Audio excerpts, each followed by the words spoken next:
आमचा पेशंट दिवसभर पितो, फक्त रात्री पितो, तर याला फक्त काउन्सिलिंगनं आपण बरं करू शकतो का? नमस्कार. याचं उत्तर आहे नाही. याचं कारण असं की कोणतंही ॲडिक्शन हे माइल्ड, मॉडरेट आणि सिव्हिअर ग्रेडचं असतं, म्हणजे सौम्य, मध्यम आणि तीव्र लेवलचं. सौम्य लेवलचे जे पेशंट्स असतात त्यांना काउन्सिलिंगनं आपण बरं करू शकतो.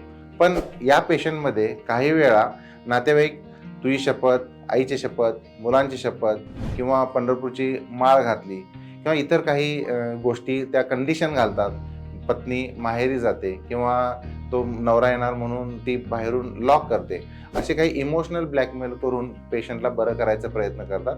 तर असे माइल्ड आणि मॉडरेट केसेसमध्ये म्हणजे माइल्ड केसेसमध्ये हे शक्य आहे, म्हणजे सौम्य केसेसमध्ये शक्य आहे. मॉडरेट टू सिव्हिअर केसेस म्हणजे पेशंट रोज पितो पण मान्य करत नाही, ॲक्सिडेंट होतो, पोलीस केस होते, फिट येते, रक्ताची उलटी होत असते, कावीळ झालेले असते. तर अशा पेशंटमध्ये फक्त काउन्सिलिंगचा काहीही उपयोग होत नाही. तर अशा पेशंटमध्ये औषधोपचार आणि काउन्सिलिंग याची जर सांगड घातली तर आपल्याला यश मिळणं शक्य आहे.